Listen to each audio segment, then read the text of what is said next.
Hola, muy buenas tardes.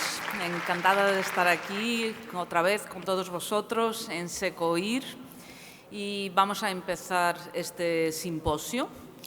Tenemos como moderador al doctor Pepe Alfonso. Es un placer tenerte aquí. Y vamos entonces a hablar de todo lo que AST nos aporta en estos momentos para tratamiento y corrección de la presbicia. Tenemos diferentes ponentes que llamaremos a su tiempo y al final haremos una discusión de este tópico. Empezaremos por el primer ponente. ¿Lo quieres presentar tú?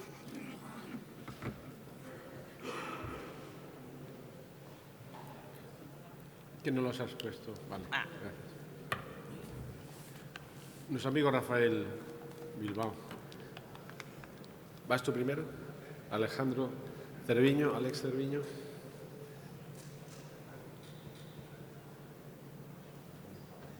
Alejandro Cerviño. Que nos va a hablar de descripción de la lente, análisis in vitro y banco óptico. Gracias. Muy bien, muchas gracias. Buenas tardes a todos. Bien, pues yo voy a tratar de explicaros en 5 minutos más o menos algunos de los datos que hemos obtenido al analizar la plataforma Skelio, concretamente los diseños premium en banco óptico en la Universidad de Valencia. De forma bastante...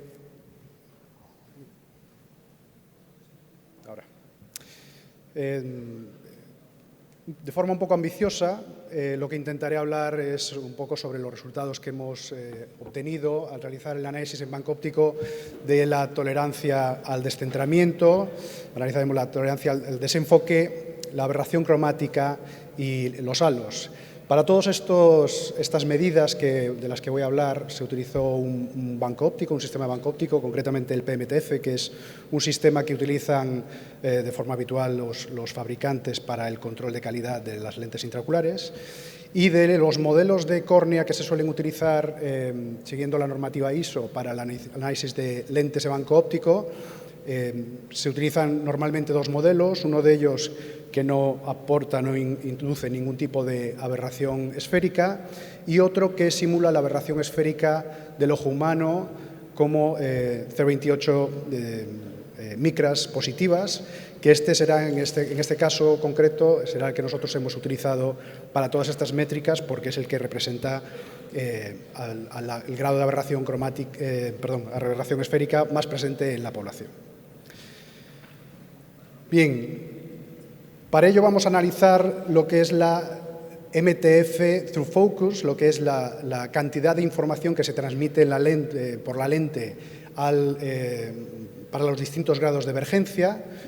Y en el caso de la tolerancia al descentramiento, lo que hemos hecho es medir esa capacidad o ese perfil que sería el análogo en cuanto a calidad óptica a la curva de desenfoque para los modelos trifocal y EDOF, y para 4 niveles de descentramiento, primero con la lente perfectamente centrada y luego con 3 niveles de descentramiento, el primero a 0,25 milímetros, el segundo a 0,50 y el tercero a 0,75. Como podéis ver en la imagen superior, vemos de la lente trifocal, la imagen inferior de la lente EDOF, y lo que vemos es que de entrada, para niveles de descentramiento hasta 0,25, el comportamiento, la PMT through focus es exactamente igual, es decir, no ha habido absolutamente ningún cambio en el caso de la trifocal y un cambio bastante pequeño en el caso de la EDOF. Para 0,50 ya hay en el caso de la trifocal una pequeña pérdida en cuanto a la MTF para la divergencia lejana, pero en cambio prácticamente no hay ningún cambio para las divergencias intermedia y próxima. En el caso de la EDOF hay un pequeño desplazamiento de esa curva de MTF, pero sigue siendo muy robusta, y ya para 0,75 sí que hay una evidente bajada en la divergencia lejana, pero pues un grado de descentramiento bastante considerable, pero curiosamente en el caso de la trifocal no se ven afectadas las MTFs de la divergencia intermedia y próxima. Y en el caso de la EDOF tiene un comportamiento pues, más marcado, es decir, una menor tolerancia, pero a un nivel de descentramiento bastante elevado.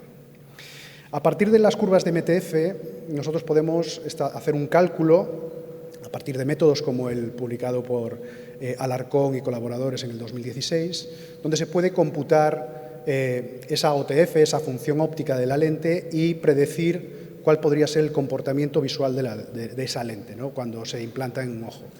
Esto ya se ha comprobado, hay varios estudios publicados al respecto donde se comprueba que esto se parece bastante al resultado clínico de esa lente una vez implantada.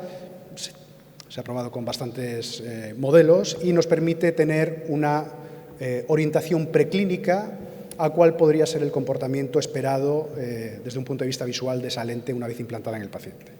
Lo que vemos aquí, nos permite ver esta gráfica, es que en base a los datos que se obtienen para una pupila de 3 milímetros en pacientes implantados con la EDOF o la trifocal, lo esperado podrían ser unos rangos de tolerancia al desenfoque, digamos, una profundidad de foco efectiva que estaría por encima del 0,1 logmar de agudeza visual o un 0,8 decimal para todo el rango de visión en el caso de la trifocal, y que hasta un intervalo de 2 dioptrías de divergencia en el caso de la EDOF. Aquí hay que matizar que estamos hablando de un cálculo hecho para un diámetro pupilar de 3 dioptrías, pero que en principio nos permitiría dar una idea, que luego veremos cómo se corresponde con los datos que nos presentarán posteriormente, los datos clínicos obtenidos, sobre cuál es el comportamiento de la lente una vez implantada.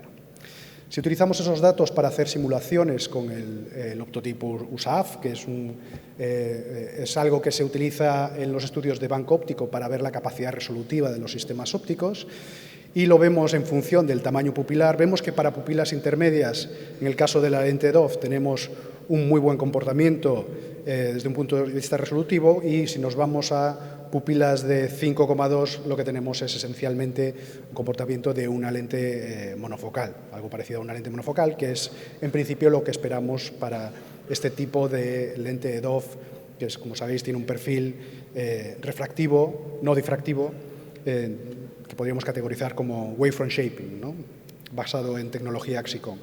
En el caso de la lente trifocal, lo que vemos es una dependencia menor del tamaño pupilar, un comportamiento que sigue siendo muy sólido para rangos de diámetro pupilar intermedios y bajos, obviamente, y en el rango más alto lo que vemos es que, aunque evidentemente se ve deteriorado, pero todavía podemos ver una cierta capacidad resolutiva, no puedo llevar aquí, en la región donde vemos una limitación en el contraste, pero seguimos viendo una cierta capacidad para poder definir esos optotipos.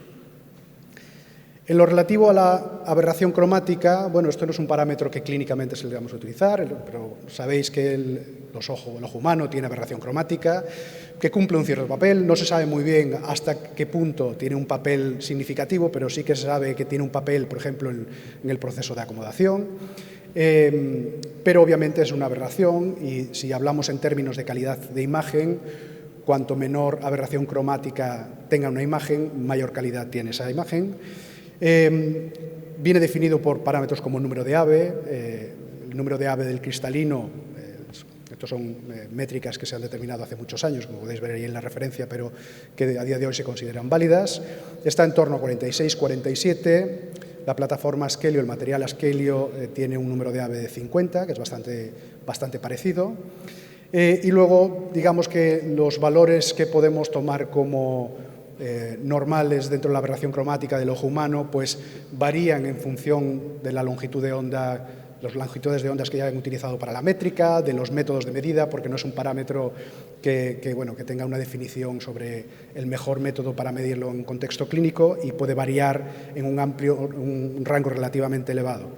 Pero digamos que si tomamos únicamente el valor de la aberración cromática en el cristalino, que nuevamente es una métrica que no hay mucha referencia en la bibliografía, hay una publicación bastante antigua y que podríamos considerar como la más parecida, porque la óptica del cristalino es bastante compleja, pero que establece un promedio de un 0,50. Nosotros en la plataforma Schelio, para visión lejana, lo que hemos encontrado es que la simulación con los parámetros de la plataforma Schelio nos salen unos valores de en torno a 0,70 dioptrías.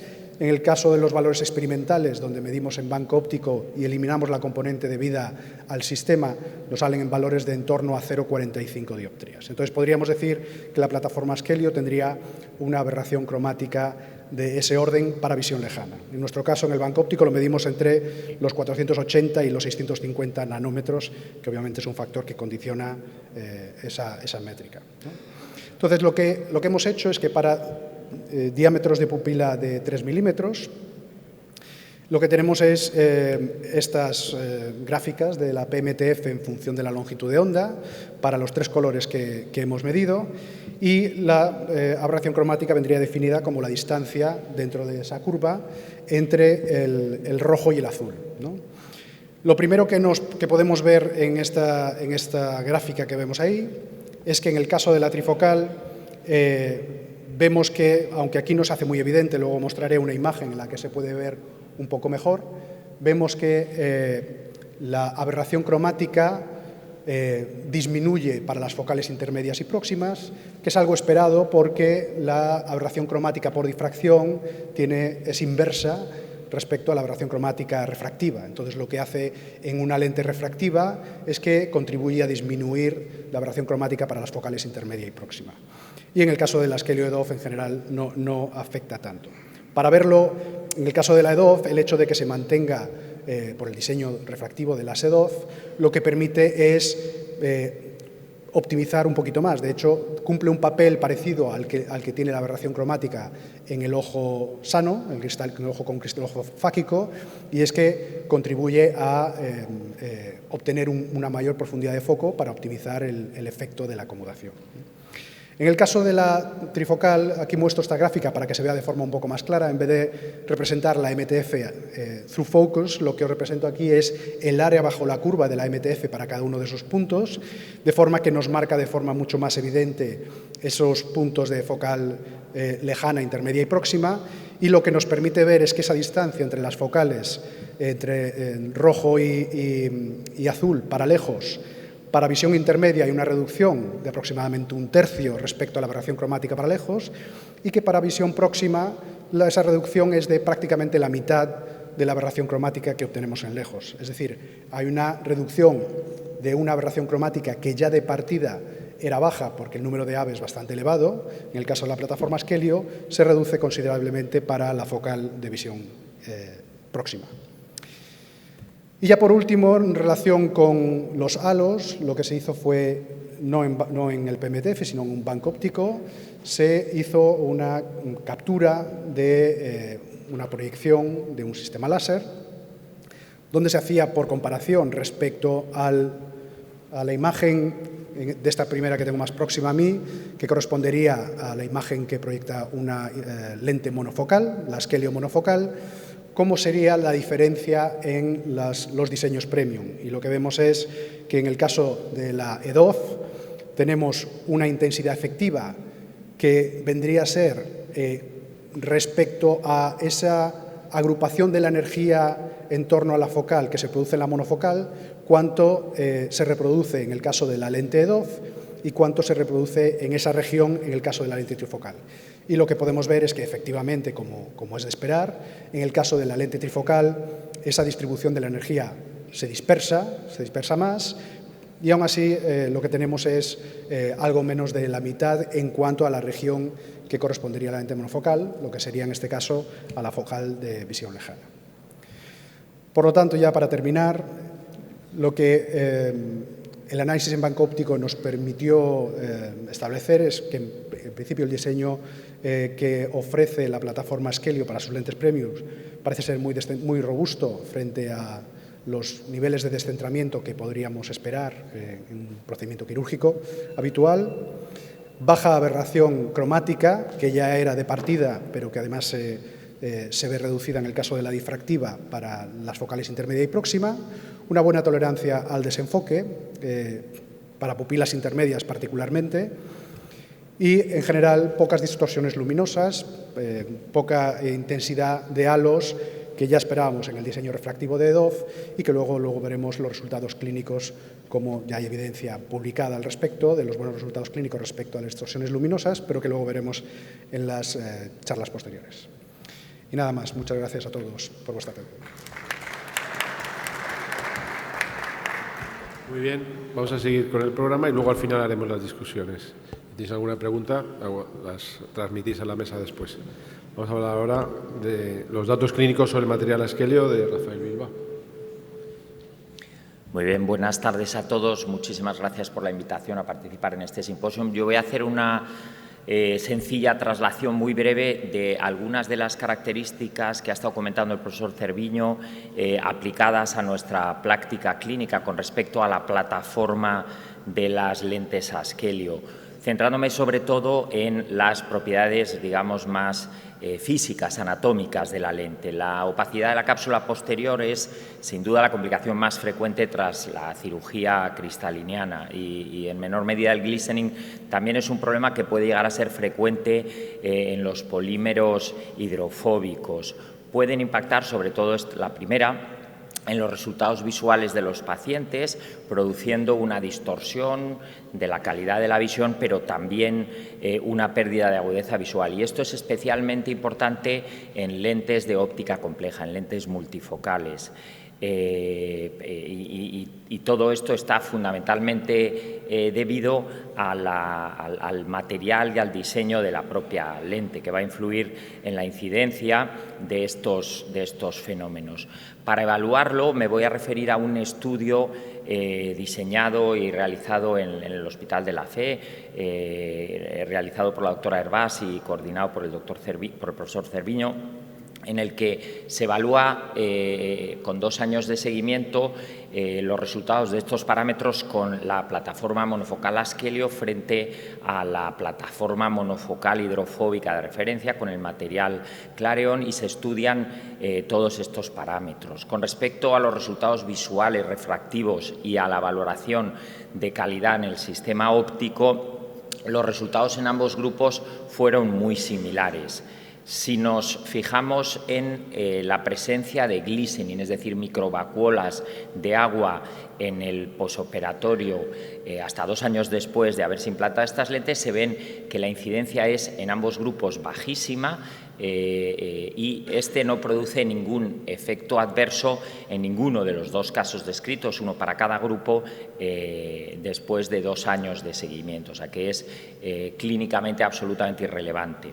Y con respecto a la incidencia y a la intensidad de la opacidad de la cápsula posterior, vemos cómo en el grupo control de Clareon hay una cierta mayor incidencia de opacidad posterior y de una mayor gravedad que con el grupo Askelio, que obliga a realizar una capsulotomía YAG a 6 ojos en el grupo control de Clareon y tan solo a 1 ojo en el grupo control de Askelio después de 2 años de seguimiento. Curiosamente, y por eso probablemente quería yo corroborar estos datos, en nuestra experiencia en la Clínica Baviera, con la misma plataforma, en la lente trifocal, la incidencia de capsulotomías YAG realizadas después de un seguimiento medio de 550 ojos, un seguimiento medio de 2 años, fue de tan solo 3 ojos, es decir, el 0,5%. Y comparando estos datos con datos que nuestro grupo había publicado previamente en el año 17 con otros modelos de lentes trifocales hidrofílicas, la incidencia de capsulotomías previsto a los 2 años, lo que es la aparición de esta incidencia, pues con la lente trifocal Askelio se estima debe ser de aproximadamente un 0,7-0,8%, mientras que tenemos publicados los datos con la lente micro F Fine Vision es de un 9% y con la trifocal de Zeiss de Plato de un 24%. Con todo ello podemos concluir que los resultados del estudio clínico realizado en la FE corroboran la seguridad y la eficacia de la plataforma monofocal Askelio, que aporta una importante estabilidad y transparencia a la lente después de 2 años de seguimiento y con resultados comparables al menos a los de la plataforma de referencia con Clareon, pero mejores con respecto a la opacidad de cápsula posterior, y mejoran nuestros resultados en la clínica con respecto a la incidencia de capsulotomía YAG frente a otros modelos de lentes trifocales de material hidrofílico. Y para resumir o concluir, ¿qué es lo que para un usuario de lentes premium con mucha experiencia en lentes trifocales con distintas plataformas utilizadas, a mí personalmente me ha aportado la lente Askelio, pues 3 o 4 cosas. En primer lugar, el diseño, la plataforma de la lente, la plataforma en C-Loop con un tamaño grande, con borde cuadrado, nos asegura que es una lente que va a ser estable en el tiempo, con una incidencia de PCO muy baja, con un material hidrofóbico torneado que va a ver que haya menos riesgo de opacidad en el tiempo, menos riesgo de opacidad si estos pacientes al cabo de años necesitan una cirugía en la que se va a utilizar gas dentro del ojo y con una mínima aparición de glistening. Incidiendo en las características de banco óptico que ha mencionado antes el profesor Cerviño, la biasfericidad, el hecho de tener la plataforma la superficie difractiva en la cara posterior, el tener una aberración cromática longitudinal buena con un número de AB alto y encima un tratamiento en las lentes trifocales que minimiza la aberración cromática longitudinal en distancia intermedia y cercana, nos va a hacer que estos pacientes tengan una buena calidad de visión a pesar de ser un material hidrófobo que a priori supone una desventaja en la calidad de la visión en lentes de ópticas más compleja. Y finalmente, el hecho de tener una aberración esférica nominal bastante negativa la hace, desde mi punto de vista, ideal para compensar la aberración esférica que suele ser más positiva en pacientes hipermétropes y también, sobre todo, en pacientes previamente operados de cirugía miópica en la córnea. Estos puntos son los que hacen que esta lente, desde mi punto de vista, aporte unas ventajas significativas, importantes, sobre otros modelos que tenemos en el mercado. Nada más, muchas gracias. Muchas gracias y vamos ahora a la parte de datos clínicos. Sobre la trifocal nos hablará Antonio Cano.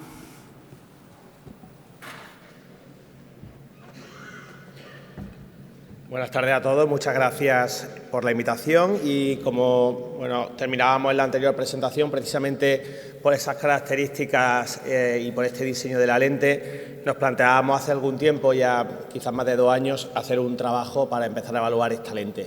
Luego, evidentemente, se ha quedado en nuestra práctica clínica diaria, pero todo empezó cogiendo 50 ojos de 25 pacientes para hacer cirugía bilateral de catarata o lensectomía, y evidentemente ojos sanos, y Olma 3700 para todos y con Barrett Truca Universal 2 para el cálculo de la lente. Esto es un poco en la estadística descriptiva. Fijaos qué perfil de paciente teníamos, eran realmente pacientes normales con longitudes axiales entre 20 y 27, hasta ojos algo largos y potencia entre 17 y 32. Y bueno, yo creo que esto es lo que al final importa, los resultados que obtuvimos 3 meses después de la cirugía. Pues fijaos que teníamos a un 52% de los pacientes en 2020 sin corregir y al 98% llegaban a unidad, y realmente los datos eran buenos, un 36% de los pacientes tenían la misma o mejor visión y corregida el 76% de los pacientes tenían la misma o mejor visión que la preoperatoria. Desde el punto de vista refractivo, bueno, estábamos contentos, pero es verdad que quizá ese 84% más o menos 0,5 nos gustaría haberlo mejorado, y desde el punto de vista del cilindro, fijaos que sí que teníamos el 78% de los pacientes por debajo de 0,25. El astigmatismo 3 meses después de la cirugía, aquí en esta gráfica podemos ver claramente cómo estaban pre y post, la distribución de los puntos, cómo han podido mejorar después de la cirugía, y desde el punto de vista de las huellas visuales, ahí las tenéis, pero realmente yo creo que lo más importante es la curva de desenfoque que tenían nuestros pacientes. Al final son curvas típicas de una lente trifocal, realmente funcionaban bien, y quizá nuestra gráfica un pelín desplazada a la izquierda con un leve shift hipermetrópico en este primer grupo de pacientes. La satisfacción del paciente evidentemente es importante y a todos se les pasó estos cuestionarios validados. Fijaos que a esa pregunta de si su visión actual le causa dificultades, prácticamente ninguna, una media de 3,8. Si está satisfecho o insatisfecho, se van ahí a muy satisfecho, y luego poco a poco íbamos desgranando, si leer periódicos, reconocer gente por la calle, y fijaos qué medias tan buenas tenían, es decir, que la satisfacción del paciente en general era muy alta. En cuanto a la frecuencia que habían experimentado halo, realmente los pacientes lo notan, es decir, una lente difractiva trifocal, el halo o la disfotosia está ahí, pero realmente cuando le preguntas acerca de cuánto le molesta esta disfotosia al paciente, realmente todos contestaban entre un poco o en absoluto. También en cuanto a los destellos, igual muy parecido, es decir, sí que lo notaban con una media de 2,1, pero realmente en pocos casos les molestaba. Y por último, el deslumbramiento relacionado con la dispersión de la luz, pues también estaba parecido. Bueno, y esto es lo que publicábamos hace ya algún tiempo. Este paper vio la luz y al final las conclusiones del trabajo eran que Askelio trifocal había demostrado en esta serie de pacientes buenos resultados visuales y refractivos, ha conseguido independencia de gafas en los pacientes estudiados, que en definitiva era de lo que se trataba, ha conseguido buenos índices de satisfacción en nuestros pacientes, fenómenos disfotóxicos asumibles por ellos, es una buena opción para aquellos pacientes que desean trifocalidad como opción en su cirugía de catarata o de lensectomía refractiva, y realmente para nosotros esto nos permitió adoptar esta plataforma como una lente segura, eficaz en nuestros pacientes en la práctica clínica habitual. Y realmente este trabajo fue el que nos dejó, digámoslo así, con la tranquilidad de que incorporar la lente en nuestro día a día, pues los resultados iban a ser lo adecuado. Muchas gracias.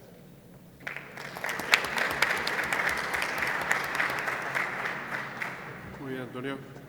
La siguiente presentación, Pedro Tañá, sobre datos clínicos sobre la estabilización y centrado Askelio trifocal tórica.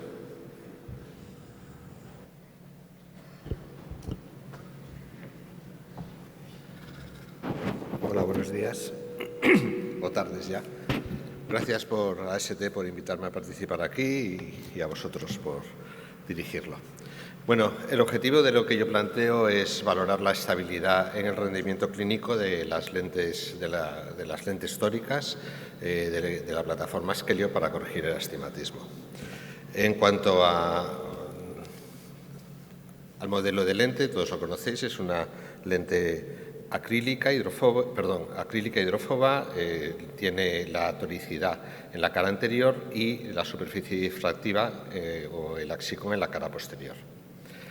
Aquí vemos que la superficie esférica es en el total de la cara anterior, en el diámetro total, y recordemos que para la selección óptima del astigmatismo hay que hacer una corrección y una lente de 2 dioptrías, por ejemplo, corrige aproximadamente 1,45 en plano gafas.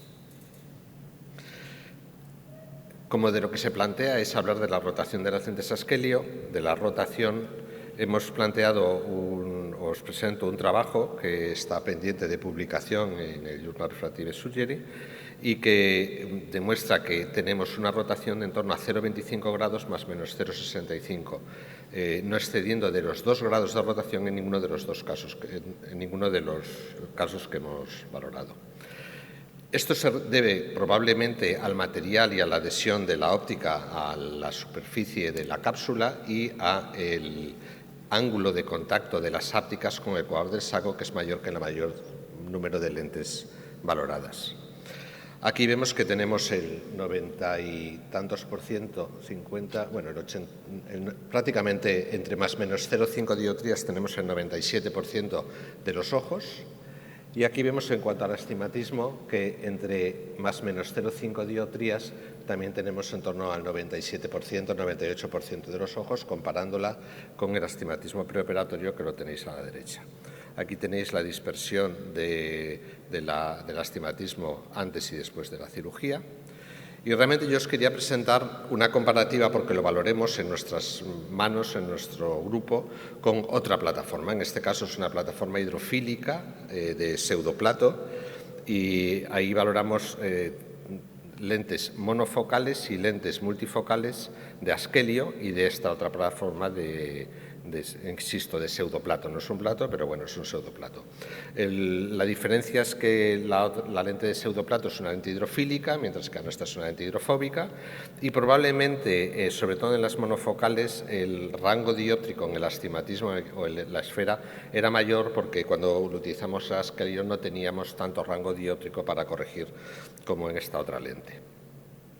Bueno, la lente es una lente muy noble, muy transparente, da una sensación cuando la implantas muy cómoda y de seguridad, y tanto el inyector que utilizamos habitualmente, que es el Violi, el suyo, como el centrado de la lente es cómodo.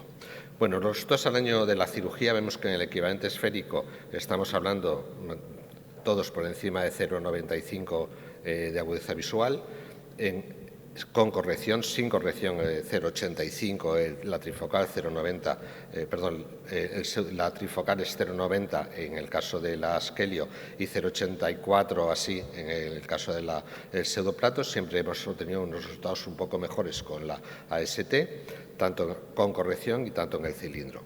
Y por fin, hablar de la desviación del equivalente esférico, que aquí vemos que en el pseudoplato tenemos el 80% más o menos 0,5 dioptrías, el 93 en una, mientras que en la Schelio tenemos el 100% de los pacientes en más o menos 0,5 dioptrías. En cuanto al equivalente esférico, yo siempre planteo que tenemos que tener un resultado final por debajo de 0,75 dioptrías, porque por encima de eso la calidad visual es mala, desde mi punto de vista. Y tanto en la tórica como en la trifocal tórica hemos tenido el 100% de los pacientes. Es verdad que era un rango de cilindro hasta 2,5 3 dioptrías, sobre todo en la trifocal. Del 100% de los pacientes estaban en este rango de más o menos 0,5 dioptrías, mientras que en el pseudoplato es verdad que en la trifocal llegábamos al más o menos 1, pero no en cuanto al pseudoplato. Y en cuanto al cilindro, eso era la esfera, perdón, en cuanto al cilindro aquí tenemos más o menos 0,75, el pseudoplato el 80%, mientras que en la plataforma ST estamos en torno al 97% de los pacientes en más o menos 0,75 dioptrías. Vale, como conclusiones, la Schelio presenta ópticas libre de glistening, ya lo sabemos, la estabilidad rotacional es mínima, el nivel de satisfacción de los pacientes lo convierte en una valiosa opción para nosotros y las lentes tóricas, tanto mono como tri como E2, presentan un diseño eficiente, buenos resultados a las distancias y una estabilidad en el astigmatismo excelente. Muchas gracias. Bueno, pues buenas tardes. Gracias por invitarme, gracias a Pepe y a Filomena. Os voy a presentar 3 casos clínicos de la Schelio trifocal.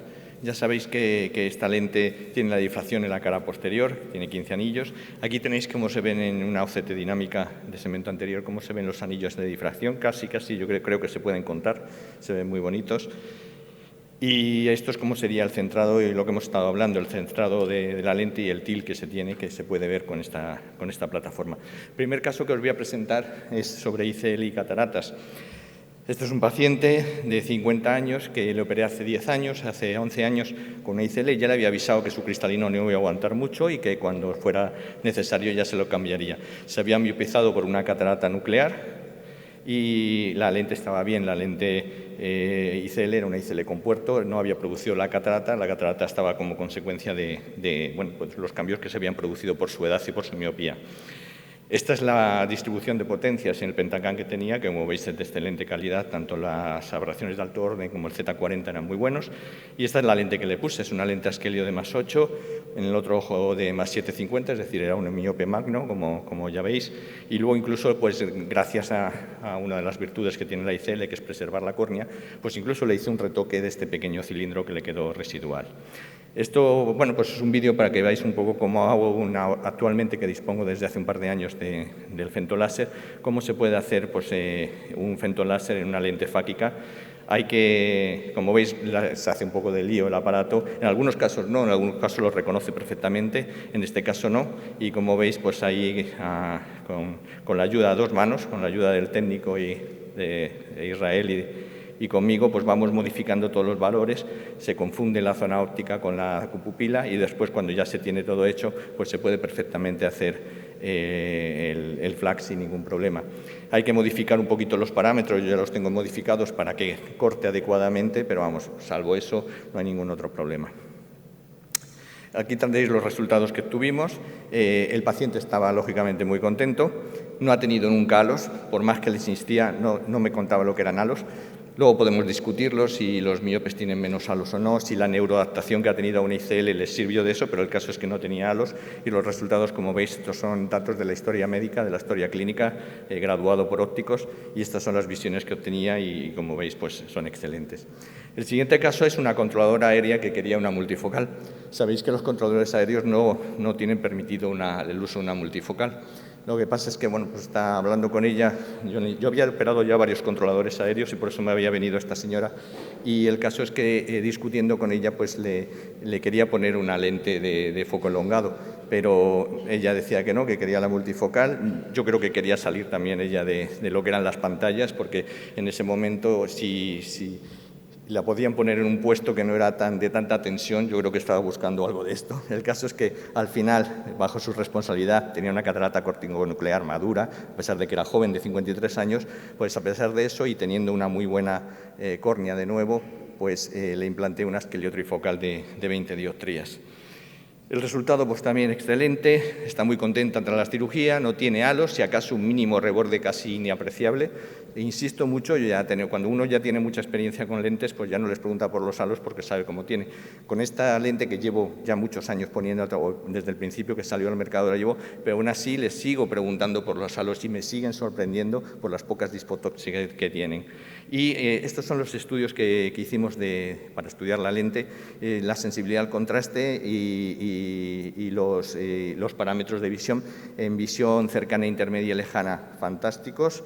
La sensibilidad al contraste magnífica también, con unos valores de OCAS también dentro de los valores normales, tras un implante de una lente. Fijaros qué valores tan buenos de aberración óptica. De hecho, la óptico que hizo, una óptico experimentada que hizo estas imágenes, dice que nunca había visto unos valores tan excelentes en cuanto a calidad óptica. Y el caso 3, pues os voy a poner en mi hermana, que tiene 51 años, 52 acaba de cumplir, y llevaba muchos años diciéndome: Félix, que me operes. Ella tenía una refracción muy baja, como veis, prácticamente métrope de lejos, con una pequeña hipermetropía. Ella es arquitecta de interiores y también comercial, y estaba muy harta de gafas. Dice que no podía, según ella, vivir sin él así, y tenía pues los datos de una persona relativamente joven. La aberración óptica, las aberraciones de alto orden y el Z40 de nuevo eran muy buenos. Y le puse una esqueliotórica de esta refracción de 21,5 con una de cilindro en ambos ojos. Y esta es la cirugía. Os voy a poner un pequeño resumen para que lo veáis. Como yo trabajo después de haber hecho el FLACS, yo trabajo siempre en bimanual y trabajo siempre con una incisión de 2,7 milímetros. Soy un ferviente defensor. Ahora soy un ferviente defensor del FLACS también.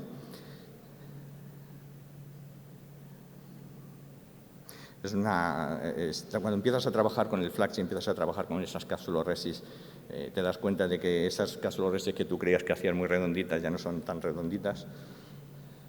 Lógicamente era un cristalino, es una lensectomía refractiva, un cristalino muy transparente.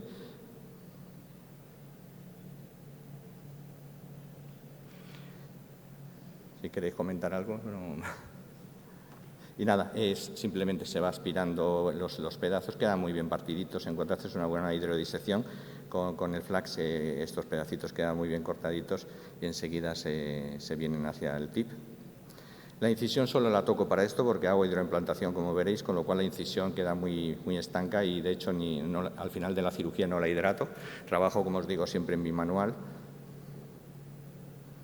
lo cual me permite un acceso con un control muy importante, muy bueno de toda la periferia, sin forzar, sin poner en riesgo en ningún momento la cápsula posterior.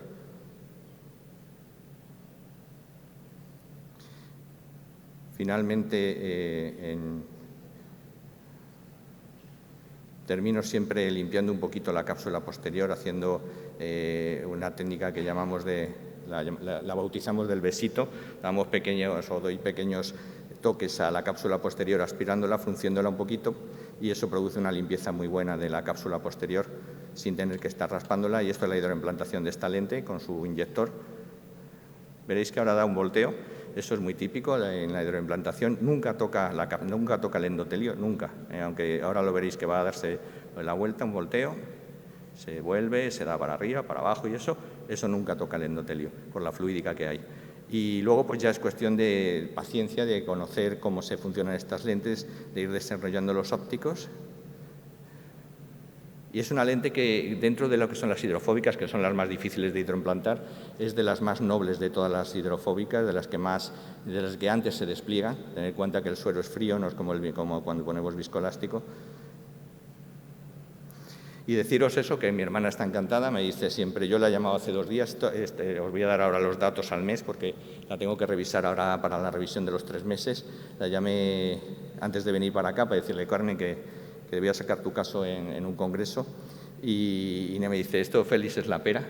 Y, dice, no, y le preguntaban, no ha tenido, ella se dedica, está especializada en iluminación dentro de la arquitectura de interiores, y dice que no le han cambiado para nada las temperaturas de las luces, los colores, las profundidades, no le han cambiado absolutamente nada y no tiene los halos, dice que ni se da cuenta de ellos. Y está pues muy, muy contenta. Estos son los resultados que tenéis al mes, que veréis ahí que son con halos escasos y no molesto. Está muy contenta con su visión y las visiones son excelentes. Y de nuevo, si veis aquí el OCAS, veréis que estas son imágenes suyas, veréis que la calidad visual que tiene pues es extraordinaria. Muchas gracias por vuestra atención. Pues a la última presentación de Luis Fernández de Vega Cueto Felgroso sobre datos clínicos de la Skeleo EDOF. Muchas gracias, doctor Alfonso, doctora Ribeiro, por la invitación y también a ST. Vamos a ver este estudio sobre la Skeleo EDOF, con la que ya llevamos trabajando más de un año. Repasando un poco la clasificación de las lentes, hay que recordar que tenemos que clasificarlas por banco óptico y por clínica. En banco óptico veremos que hay 4 curvas y en clínica 6 curvas de desenfoque, y también por plataforma y material. Son 4 aspectos que tenemos que tener en cuenta a la hora de escoger la lente. Y luego que hay muchos perfiles de paciente y tenemos que encajar cada lente en uno de ellos. Antes nos presentó Félix algún perfil de paciente, pues seguro que si los pensáis podéis encajarlos en estas cuadrículas y decidir la lente que escogeríamos. En banco óptico, como decíamos, las curvas de MTF hay 4 curvas, no hay más. Es la monofocal plus, la bifocal y la trifocal. Y en curvas de desenfoque tenemos 6, además de las que dijimos antes, hay la EDOF y la diferencia entre bifocal lejos intermedia y bifocal lejos cerca. Cuando una casa nos propone usar una lente, siempre la enviamos a banco óptico y vemos cómo se comporta antes de implantarla en nuestros pacientes. ¿Cómo se comporta la Skeleo EDOF? Vemos que ya presentó antes Alejandro los datos, pero estos son datos propios que no tienen nada que ver con la casa, y vemos cómo se comporta como una lente bifocal en banco óptico en diafragmas de 3 milímetros, que sería una pupila de 3 milímetros, y como una monofocal en 4,5, que eso es totalmente normal en este tipo de lentes, que se comporten más como monofocal en diafragmas mayores. Y la MTF área, que sería lo más similar al comportamiento clínico, pues vemos cómo tiene una curva muy continua en el diafragma de 3 milímetros. En cuanto al estudio clínico, más de 200 implantes. En el estudio hemos incluido 168 ojos con astigmatismos menores de 3 dioptrías. Cuando empezamos el estudio no había tóricas, ahora sí que están disponibles para potencias bajas de astigmatismo, y los parámetros valorados los que veis en la imagen, que ahora veremos los resultados. 101 pacientes con una edad media de 65 años, eso ya nos da hacia qué perfil de paciente estamos implantando la lente, aunque con variedad, porque hay que personalizar, puede ser también candidata para pacientes jóvenes o para pacientes más mayores, cilindros refractivos y topográficos de menos de 3, blancos de menos de 12, que también ponemos estas plataformas en C, y longitud axial entre 21 y 28. ¿Qué índices de seguridad y eficacia? Pues vemos unos índices de seguridad y eficacia superiores a 1, en eficacia superiores a 1.2, y además muy estables en el postoperatorio, tanto a los 3 meses como a los 12 meses. Vemos que a los 3 meses el 100% tenían una esfera entre más menos 1 y el 97% con astigmatismos menores a 1 dioptría. Y a los 12 meses el 100% estaban en astigmatismos sin esferas menores a 1 dioptría. El 46% ganaban líneas de visión a los 3 meses, el 41% a los 12 meses y el 46% estaban igual a los 3 meses, el 41% igual a los 12 meses, el 44% ganaban líneas de visión a los 3 meses más de 2 y el 41% a los 12 meses. Y si nos fijamos solo en los 58 pacientes que teníamos el seguimiento a los 3 y a los 12 meses para comprobar cómo estaban de estables en saco capsular y también refractivamente, pues vemos unos índices de seguridad y eficacia prácticamente idénticos. Estos son los mismos 58 pacientes a los 3 meses y a los 12 meses, y el 100% estaban con esferas de +/-1 a los 3 meses y el 100% estaban con esferas y astigmatismos en +/-1 a los 12 meses.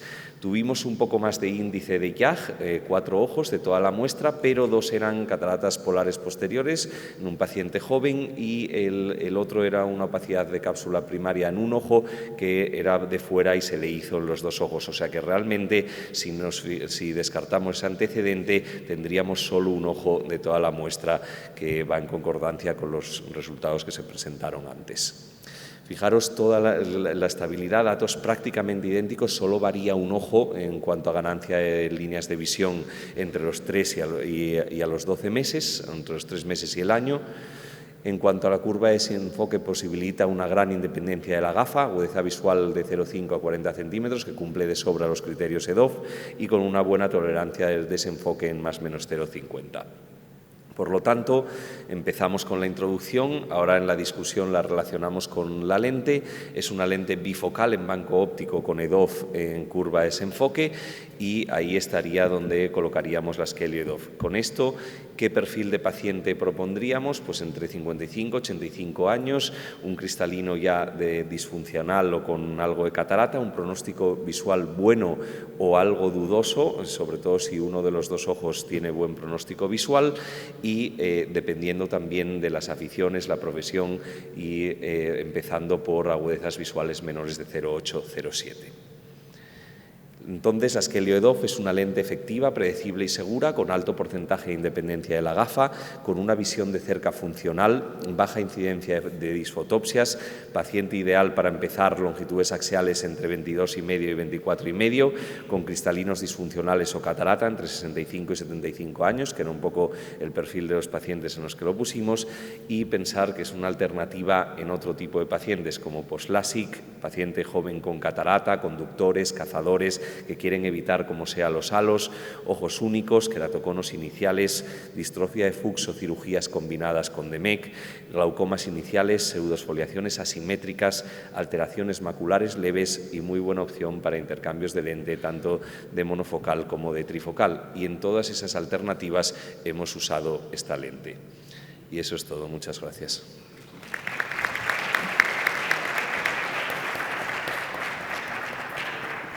Muchas gracias, y invitamos al doctor Toledo para juntarse a nosotros, y Jorge Alió del Barrio. Creo que os podéis sentar aquí, ¿no? ¿Qué tal, Filomena? Buenas, ¿qué tal?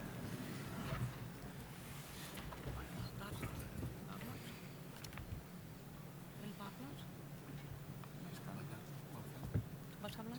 ¿No estás aquí? ¿La presentación? No te tengo aquí, pero encantada de escucharte, por favor. Los casos clínicos, ¿no? Casos clínicos. Sí, sí. Ahí estamos. Gonzalo Bernabéu, cuando quieras. Sí. Bueno, muchas gracias, ST, por la invitación. Me pidieron que hablara de casos EDOF.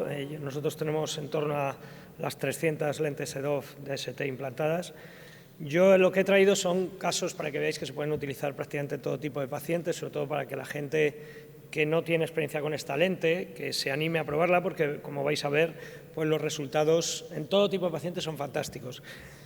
Tengo varios, intentaré un poquito rápido para no excederme el tiempo.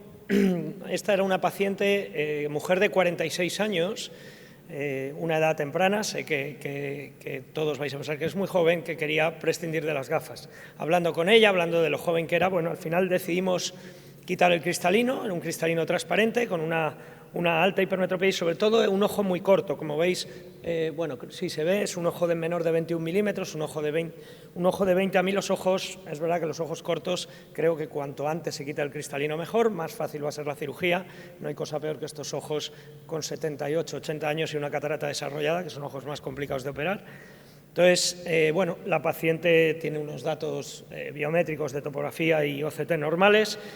Y al mes de operada, como podéis ver, esta chica bueno, está encantada. Sí que cuenta una disfotopsia negativa, lleva muy poquito, la vi la semana pasada.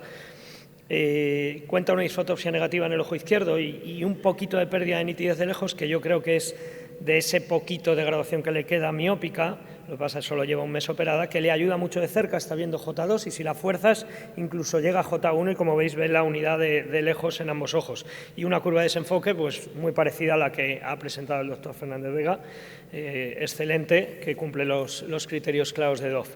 Este es otro caso de alta hipermetropía, para que veamos que en los altos hipermétropes a mí no me gusta poner trifocales en ojos cortos y altos hipermétropes, porque creo que sienten más el halo y más riesgo de que perciban más el halo. Y además el comportamiento clínico de la EDOF en los altos hipermétropes prácticamente pasa a ser un comportamiento de trifocal. Este es un paciente de 59 años con un ojo ambliope que decidimos también nos planteamos oponer. Yo hago, cuando hay un poco de astigmatismo, utilizo el nomograma del doctor Alfonso, que le he copiado varias veces, que se lo he oído hablar en congresos para incisiones pareadas para relajar el astigmatismo, y este paciente también pues, quedó fantástico. Este está absolutamente feliz, es un paciente que está exultante y que dice que es lo mejor que ha hecho en su vida, porque de cerca está encantado. También un paciente siempre está contento cuando le das algo en medida de lo que tenía antes, y estos pacientes hipermétropes pues, son muy agradecidos.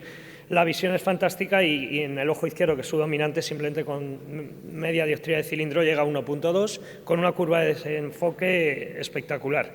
Luego este es un caso que a mí me ha llamado mucho la atención, los resultados que hemos obtenido, que es un LASIK miópico previo de 12 dioptrías, con unas cataratas subcapsulares posteriores tremendas, vino viendo 0,403, con un autorrefractómetro que no es real, porque eso estaba sesgado por la catarata subcapsular posterior. De hecho, en la topografía no tenía astigmatismo, tenía una ablación miópica con una aberración esférica positiva alta, como corresponde a estas altas miopías tratadas en córnea, que viene muy bien, como ha dicho el doctor Bilbao, para compensar con ese menos 0,27 de aberración esférica que tiene la lente DOF. Entonces, este paciente con esas ablaciones centradas, pero muy miópicas, con esa oblicuidad en el OCT, que a mí tampoco me gusta en estos pacientes poner trifocal, vemos que es absolutamente excelente el resultado que obtuvimos con esta lente, con una agudeza visual de 0,9 en cada ojo, el derecho le costaba un poquito más, era por esa leve miopización que había quedado de 0,75 que le daba con ese tratamiento miópico una visión de cerca de J2, algo que es espectacular en una córnea tratada de LASIK miópico como esta, ¿no? Otro caso de alta miopía, una mujer de 50 años con menos 13 y menos 14 que ya no toleraba las lentes de contacto, había intentado, las había tenido que dejar y quería una solución porque con las gafas no veía bien y tenía un inicio de catarata. Pusimos una EDOF de 8 y 6 dioptrías, topografía bien, biometría, un ojo largo, y es otra paciente que también refractivamente ha quedado fantástica, que está viendo, como veis, unidad con un ojo, 0,9 con el otro, y de cerca sin gafas está viendo J3, usa una gafita de +1 para leer, pero es otra paciente que está muy contenta.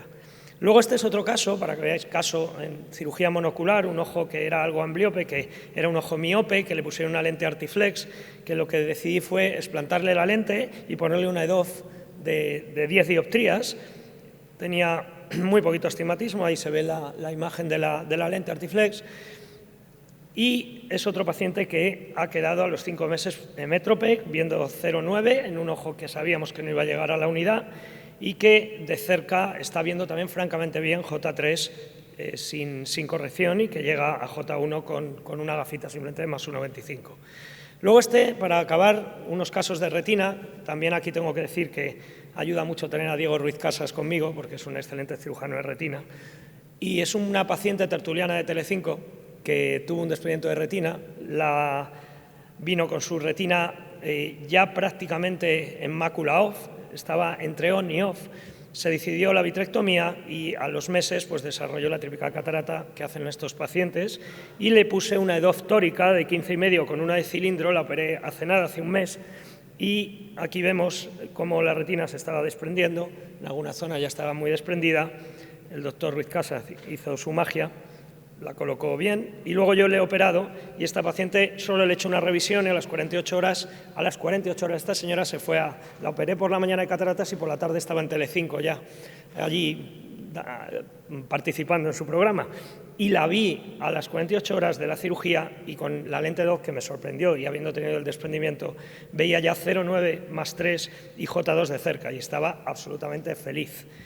Y luego este es un caso también muy llamativo, que cuando yo he visto los resultados, le operó el doctor Ruiz Casas todo, que es un paciente que tiene un desprendimiento de retina en diciembre del 22 con mácula ON, eso da un pronóstico mejor, le hace una vitectomía y luego desarrolla una catarata post-vitectomía y le pone en ese ojo derecho una lente DOF. Luego, en octubre del 23, acude con caída de la agudeza visual en el ojo izquierdo, se ve que tiene catarata y que tiene este agujero macular que casi pasa a ser un agujero completo. El doctor Ruiz le hace una facovitrectomía a este paciente, que era miope, como veis, una lente en torno a las 13 dioptrías, y, sorprendentemente, que esto yo sé que cuesta creerlo, el paciente está viendo 0,9 por cada ojo sin corrección con la EDOF y J3 binocular con esa refracción. Aquí vemos cómo ha quedado la mácula, el derecho fue el operado de desprendimiento y el izquierdo del agujero macular. Y bueno, es otro paciente que está también encantado. Por eso, yo os animo a que es una lente muy fiable, que os sirve para cualquier paciente, que al que le dé miedo o dudas a veces poner una trifocal, esta lente le va a dar unos resultados excelentes y daros las gracias a todos por vuestra presencia. Gracias.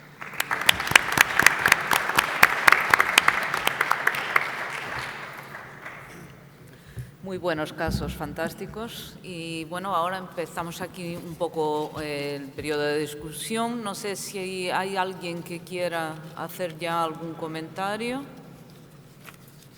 ¿No? Pues empezamos a discutir, ¿verdad?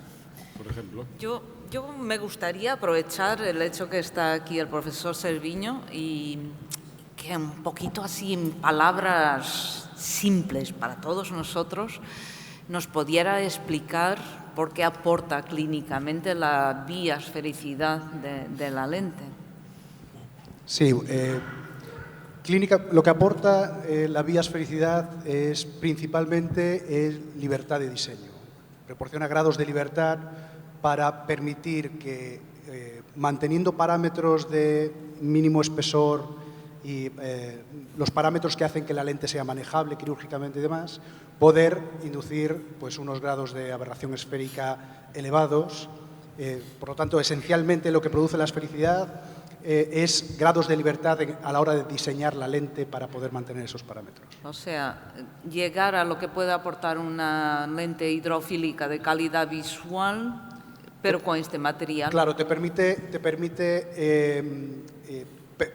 que ópticamente puedas inducir en la lente lo que tú quieres sin comprometer parámetros que tienen relevancia clínica como el espesor de la lente, por ejemplo. Muy bien, no sé. ¿Queréis? Jorge, Juan, ¿algún comentario del tema? Yo tengo uno, ¿eh? Yo tengo poca experiencia con esta lente, he empezado hace poco, pero tengo una pregunta a los que habéis puesto más. Has comentado, Gonzalo, el tema de las disfotopsias negativas. El diseño en general de esta lente es parecida a otras plataformas que hay en el mercado que tienen una cierta incidencia de disfotopsias negativas. ¿Vosotros seguís también las mismas guías de orientación de las lentes en un ojo y en el otro en función para evitar las disfotopsias o no habéis visto disfotopsias negativas con este modelo? A ver, nosotros en EDOF, como he dicho, tenemos ya unas 300 implantadas, pero en trifocales yo creo que pasamos o estamos rondando las 2.000 ya.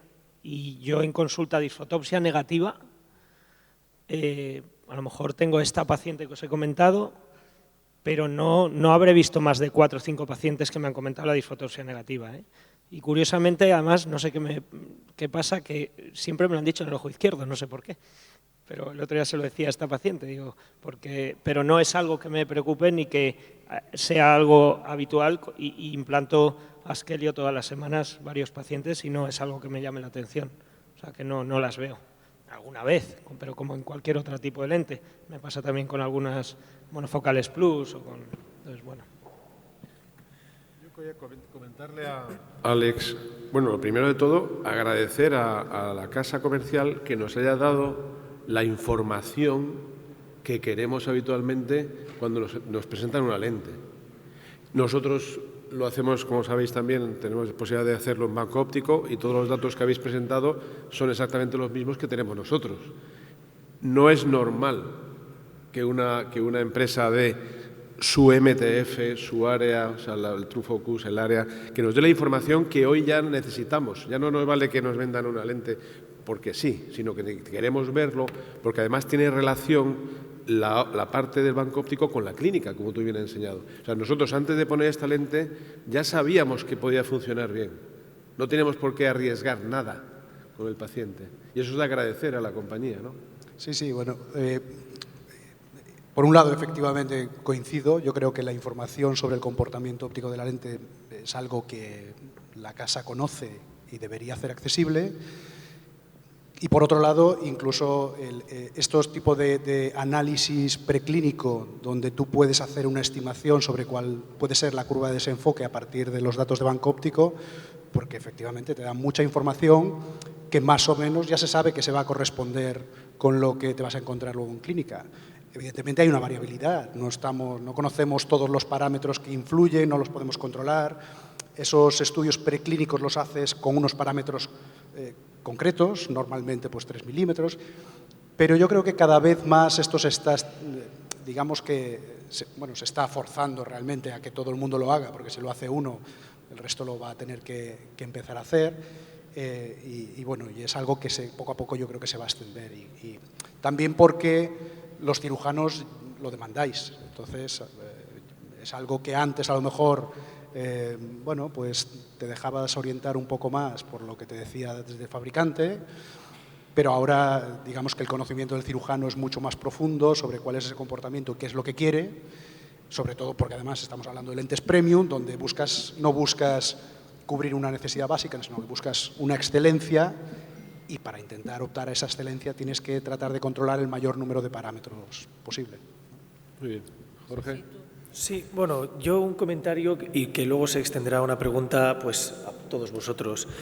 Una de las cosas que más me resulta limitante en la EDOF en general es el poder explicar o predecir al paciente cuál va a ser el resultado visual de cerca, puesto que, como bien sabéis, cuando usamos una EDOF hay pacientes que alcanzan una visión la esperada, en torno a 0,6, hay pacientes que llegan a 0,8, por encima de la expectativa, y hay pacientes que realmente llegan a una visión decepcionante de 0,4 o incluso algunos 0,3, ¿no? Nosotros con una lente EDOF de diseño similar, hace un año hicimos un estudio donde intentamos evaluar si podíamos predecir con todos los datos preoperatorios, biométricos de pupila, ángulo alfa, ángulo kappa, etcétera, si éramos capaces de ver si había factores predictivos que nos pudieran anticipar cuáles son esos pacientes que no van a alcanzar el resultado visual de cerca deseado o esperado, y fue decepcionante el ver que no había nada, ni el ángulo alfa, ni kappa, ni la pupila, ni la dinámica, nada daba valor predictivo a la hora de predecir cuál va a ser esa visión de cerca, ¿no? Entiendo que vosotros tenéis la misma experiencia, que con todas las EDOF hay pacientes que no alcanzan esa visión de cerca esperada, acabando con un resultado decepcionante sin poder actuar. Entonces, mi pregunta es, ¿cómo abordáis eso, tanto en el preoperatorio a la hora de dar información al paciente, a la hora de explicarle cuál es el resultado visual esperable en cerca, puesto que con una trifocal es más predecible? ¿Y cómo lo abordáis postoperatoriamente cuando no se alcanza ese resultado visual deseado en cerca, hablando de un paciente en el que hemos descartado todo? No hay opacificación capsular, no hay ametropía residual, es simplemente una cuestión de, yo entiendo, neuroadaptación, que no consiguen alcanzar la visión de cerca deseada o esperada.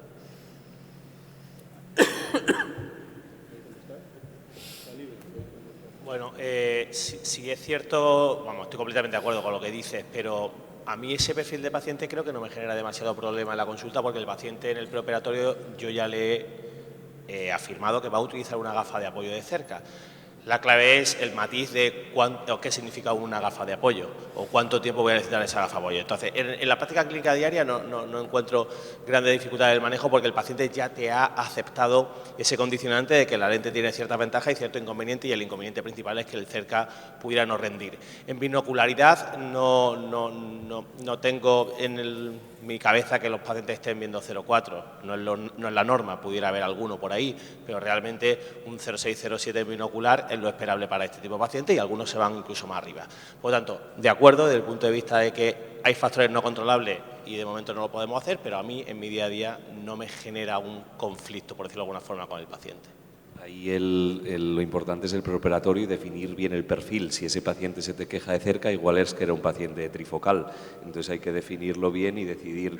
En esta lente no te puedes comprometer a una independencia en cerca y tienes que decirle que para detalle va a necesitar una gafa en cerca. Igual va a poder leer el titular del periódico en una distancia que le llegue el brazo, pero no el pie de foto del periódico. Pero Pedro. No, yo creo que en un paciente con una EDOF primero nosotros por lo menos le decimos que le vamos a indicar una gafa para cerca. Eso para trabajar a 40 centímetros va a necesitar una dioptría 25 o 1,5. Pero sí que es verdad que influye la potencia de la lente. Cuanto más alta es la potencia, un poquito más de profundidad de foco va a tener. La reactividad de la pupila, cuanto más le cierren pupilas que sean muy atónicas, que cierren poco, la calidad visual de cerca yo creo que también va a ser peor. Y también es verdad que los pacientes miopes sin querer se acercan más, los hipermétropes no. Entonces, en función del perfil que buscamos a cada paciente, la EDOF está más o menos indicada. Y sí que es verdad que hay pacientes que ven justito 0,4, 0,5 y se quejan. Bueno, les hemos advertido antes que iban a necesitar una gafita para cerca y más de 1,5 no le hace falta a nadie. Hay una cosa, insistiendo un poco en lo que dices, que si tú coges la longitud axial entre 22,5 y 24,5 y coges un perfil de pacientes de más edad, cuando haces la curva de desenfoque que presentó Luis antes, los rangos de visión en la curva de desenfoque varían muy poco. Es una lente que son todas las nuevas lentes de ese tipo, tienen un rango en la curva de desenfoque y muchas veces no lo apreciamos, no lo vemos, no lo sabemos, lo tenemos delante y no lo estamos viendo. El rango es muy bajo. No es, por ejemplo, con nosotras, con trifocales que podrías tener a lo mejor unos grandes rangos en cada visión de la curva de desenfoque, como es una sucesión de pacientes, pero los rangos tienen muy poco margen. Eso significa que la lente es muy consistente, pero en ese grupo de pacientes, entre 22,5 y 24,5, que es lo que dice Pedro, en añadiendo el tema de la potencia. La potencia de la lente, que los estudios que dice Alex son de 20 dioptrías, la potencia de la lente es de 20. No se comporta nada, es totalmente diferente si es de 10 o si es de 30. Y eso es un paso que tenemos que dar todavía más allá en el estudio del banco óptico. El comportamiento de una lente de 30 y una de 10 es diferente. Quizá va por ahí esos que tú has visto que a lo mejor funcionan mejor o que funcionan peor, ¿no? Si acotas bien la indicación, te das cuenta que la curva de desenfoque no tiene tantos rangos en cada distancia. ¿Cuál sería entonces en ametropías extremas, por ejemplo, implantas por encima de 30 o por debajo de 10? Potencia, depende de la potencia, ¿no? Pero no nos vamos a los extremos en general. En general un caso muy bonito que ha sido Gonzalo, ese que le ha puesto, y dice, hoy está funcionando una potencia de baja potencia, una lente de baja potencia, en un paciente que tiene la córnea con una aberración esférica positiva grande. ¿Sí? ¿Por qué funciona? Porque la córnea le está dando también visión de cerca. La córnea está aportándole un punto de visión de cerca que a lo mejor a la lente le falta.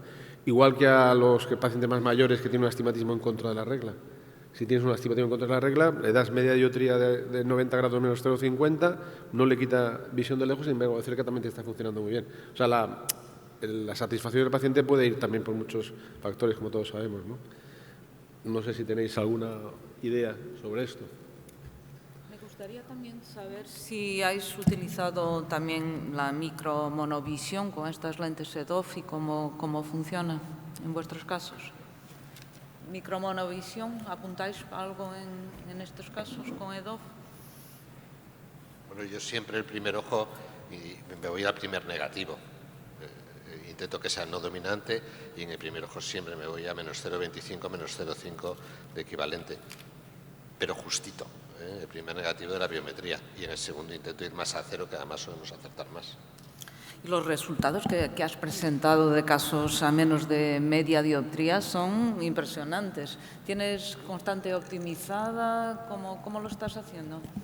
Bueno, tú sabes que trabajamos siempre con Axtante, está en 119,36, 119,38. Trabajamos siempre con aberometría intraoperatoria y estamos hablando de pacientes en monofocales hasta 4 dioptrías de toro, pero en multifocales solamente hasta 2,5 3, que es lo que teníamos. Últimamente ya tenemos más potencias. Quiero decir que también la desviación no son pacientes con 6 de astigmatismo, pero los resultados que tenemos son excelentes.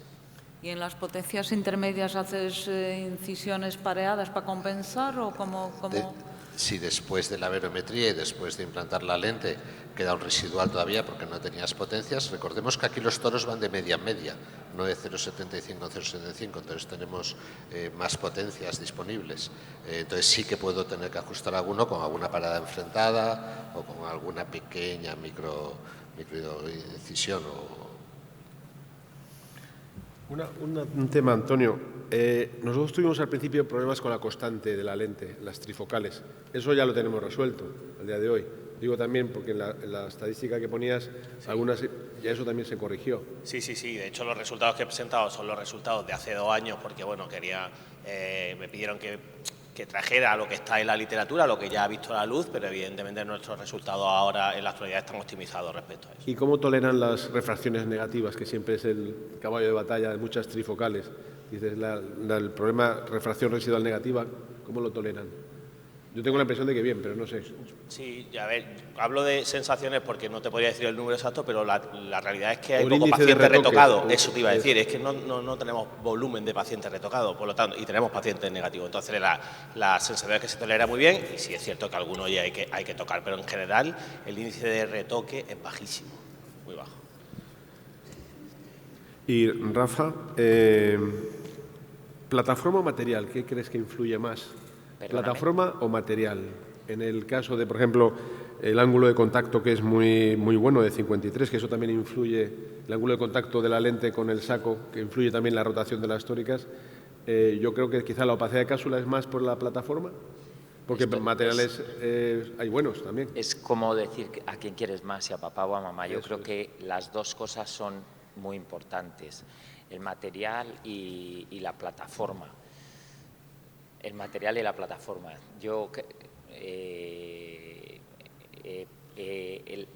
La plataforma, la angulación, el borde cuadrado, eso es algo que influye positivamente, y luego el hecho de que sea hidrofóbico pues aporta algo más.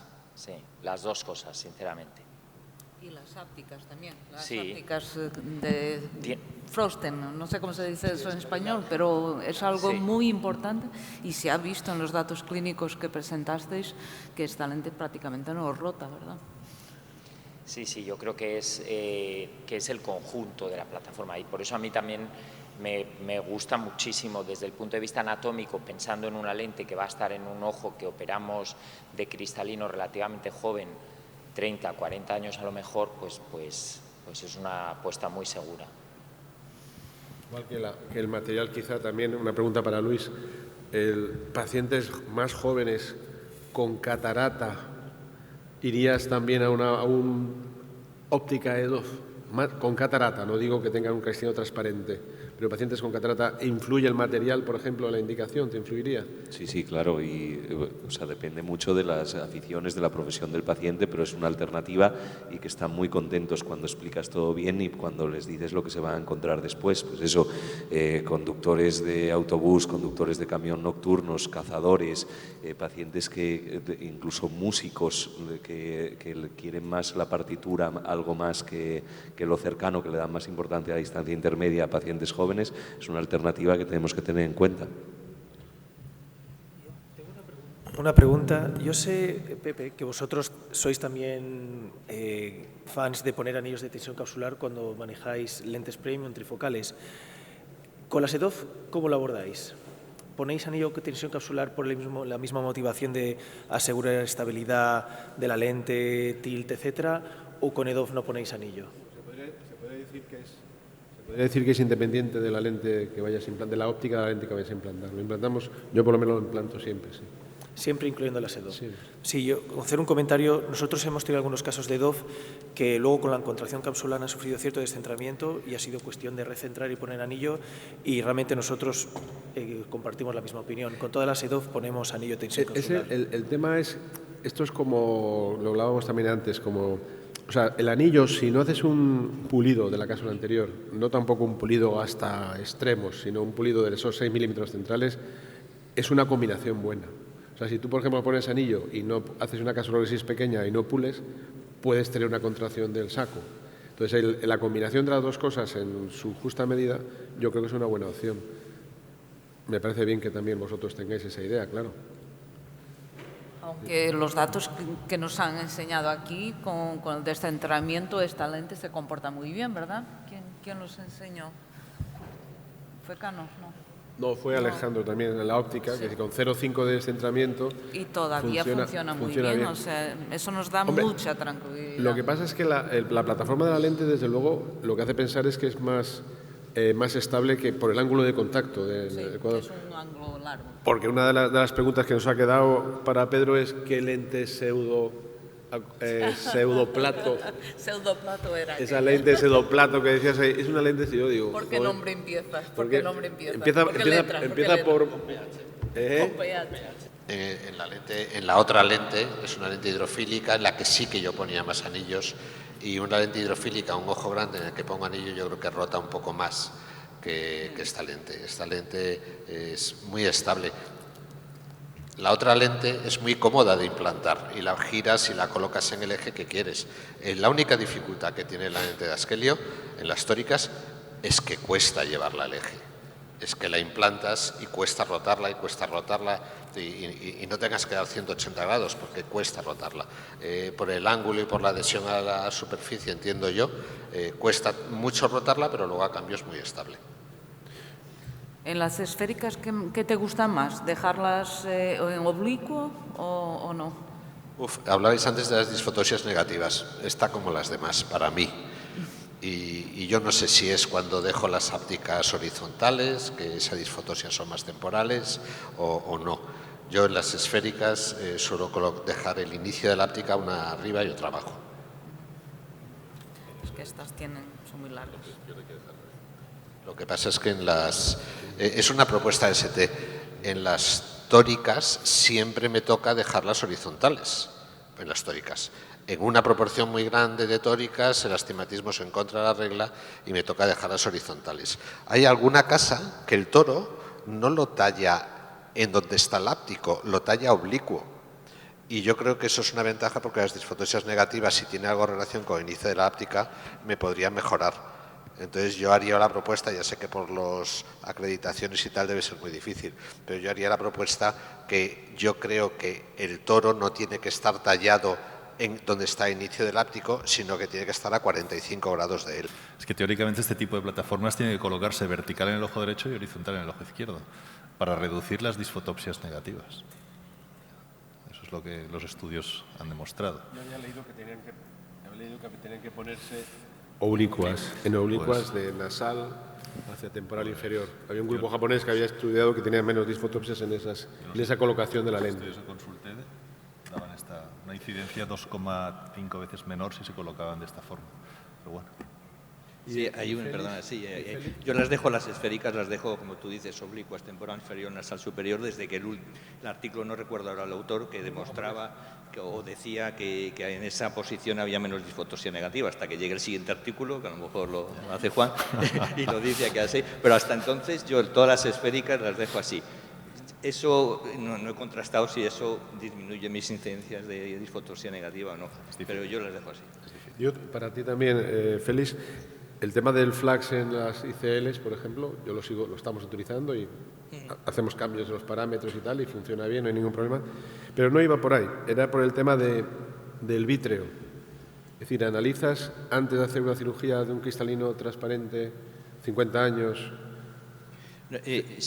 el vítreo, si está adherido, si no está adherido, adviertes, no adviertes, haces un seguimiento específico, estás más pendiente, y sobre todo si la hidroimplantación hidrata más el vítreo, que es una de las cosas que ya te he oído varias veces y siempre me ha quedado en la duda, ¿no?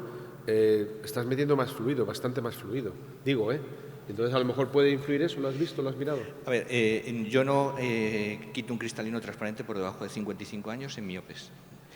Cuando les quito cuando los lo quito por debajo de esa edad y veo en la OCT que no está desprendido el vitrio, y aunque esté desprendido... No, pero a lo mejor tiene un poco de catarata, no digo que la... No, sí, se lo paso a los de retina siempre por sistema, porque son pacientes de mayor riesgo y se los paso a los de retina que ellos lo vean y si me ponen alguna objeción o tratan o lo que sea.